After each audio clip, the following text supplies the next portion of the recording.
चला पाहूया दादाजी कोंडदेवांची गोष्ट, ज्यांनी एका उद्ध्वस्त जहागिरीचं नशीबच बदलून टाकलं. पुणे जहागिरीची अवस्था खूपच वाईट होती.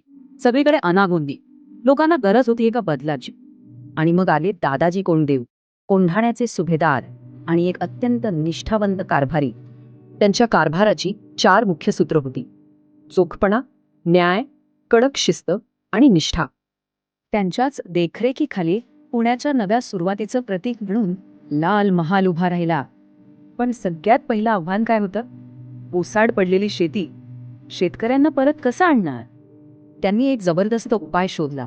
काही वर्षांसाठी शेतसाऱ्यातून पूर्णपणे सूट. आणि याचा परिणाम बघता बघता ओसाड जमिनी पुन्हा हिरव्यागार झाल्या. समृद्धी परत आली. सगळं मार्गी लागत होतं, पण आता 2 नवीन समस्या समोर आल्या: लांडगे आणि चोर. लांडग्यांचा बंदोबस्त करण्यासाठी त्यांनी एक युक्ती केली. प्रत्येक लांडग्यामागे बक्षीस जाहीर केलं. चोरांसाठी त्यांनी लोकांनाच एकत्र केलं.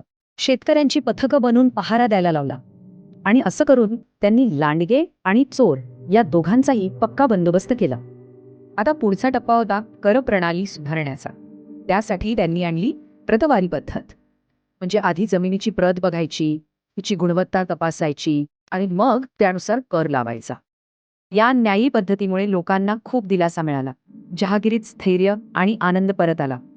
त्यांच्याबद्दल म्हटलं जातं ते कारभारात चोख होते, तसेच ते न्यायी होते.